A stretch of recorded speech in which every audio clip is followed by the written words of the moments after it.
পাক রূহ বা পবিত্র আত্মা সম্পর্কে কোরআন আমাদের অনেকবার বলেছে। পবিত্র আত্মা আরবি ভাষায় রুহুল কুদ্দুস বলা হয়। অনেক মুসলিম বিশ্বাস করে যে কোরআন যখনই পাক রূহ সম্পর্কে কথা বলে তখন তা ফেরেশতা জিব্রাইলকে নির্দেশ করে। তাই কোরআনের অনেক অনুবাদে রূহ শব্দের পরে জিব্রাইল শব্দটি বন্ধনী বা ব্র্যাকেটের মধ্যে রাখা হয়েছে। কিন্তু সত্যটি হলো আরবি কোরআন কখনোই বলে না যে ফেরেশতা জিব্রাইল হলো রুহুল কুদ্দুস।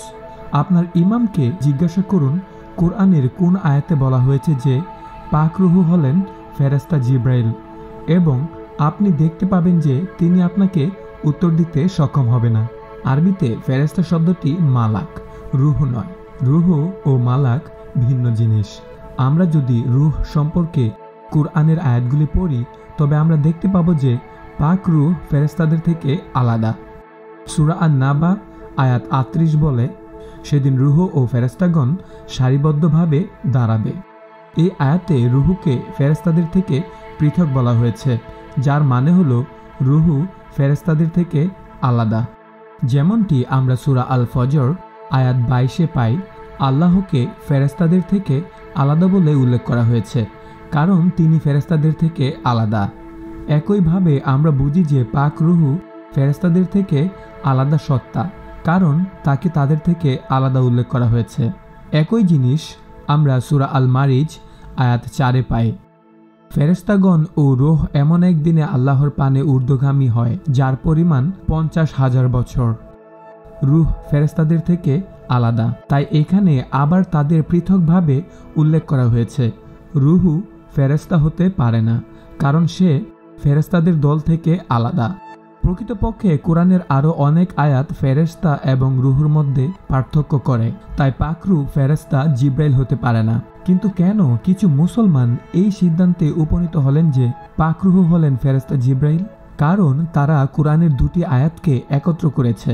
কোরআনে একটি আয়াতে আছে যেখানে বলা হয়েছে যে ফেরেশতা জিব্রাইল কোরআন নিয়ে এসেছেন, এবং আরেকটি আয়াত আছে যেখানে বলা হয়েছে যে রূহ কোরআন নিয়ে এসেছেন। এই দুটি আয়াত একত্রিত করে তারা এই সিদ্ধান্তে পৌঁছেছেন যে রূহ হলেন ফেরেশতা জিব্রাইল। কিন্তু এই দুটি আয়াত পড়ে এই সিদ্ধান্তে পৌঁছানোর প্রয়োজন নেই। এই দুটি আয়াত শুধু বলে যে ফেরেশতা জিব্রাইল এবং রূহ উভয়েরই কোরআন নাজিল করার ক্ষেত্রে একটি বিশেষ ভূমিকা ছিল। তাদের যে একই সত্তা হতে হবে এমনটা নয়। রূহ এবং জিব্রাইল উভয়ই এই দুটি আয়াত অনুসারে কোরআন নাজিল করার সাথে জড়িত ছিলেন। অনেক আলেমদের মতামত হচ্ছে এই। So in a simple way, some have equated the two. Gabriel therefore is the Holy Spirit. But I don't think that's a necessary equation, because it could be that both have a role. It could be that each one of them has a particular role or function in the whole process of revealing the Quran to the Prophet Muhammad, peace be upon him. কিন্তু সবচেয়ে শক্তিশালী যুক্তি যে রূহ ফেরেশতা জিব্রাইল নন তা নিম্নলিখিত আয়াতে পাওয়া যায়।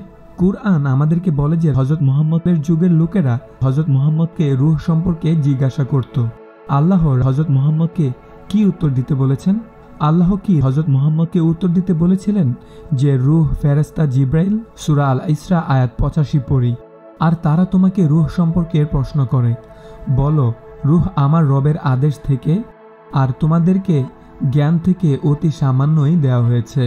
আল্লাহ হযরত মুহাম্মদকে উত্তর দিতে বলেছিলেন যে পবিত্র আত্মা বা পাক রূহ সম্পর্কে সামান্য জ্ঞান দেওয়া হয়েছে। রূহ ফেরেশতা জিব্রাইল হলে তিনি এখানে খুব পরিষ্কার বলতে পারতেন, কিন্তু তিনি তা বলেননি। কেন? রূহ একজন ফেরেশতা হলে বুঝতে অসুবিধা হতো না, কিন্তু রূহ এমন কোনো ফেরেশতা নয় যে জন্য এই আয়াতে আল্লাহ বলেছেন মানুষের পক্ষে তা বোঝা কঠিন ছিল। উপসংহারে আমরা বলতে পারি যে পাক রূহ ফেরেশতা জিব্রাইল নন। তবে আপনি রুহুল কুদ্দুস বা পাক রূহ সম্পর্কে আরও জানতে চাইলে ইনজিল শরীফ পড়তে পারেন। ইনজিল শরীফে আপনি পাক রূহের ব্যক্তিত্ব এবং পাক রূহের কার্যকলাপ সম্পর্কিত আরও অনেক তথ্য পাবেন।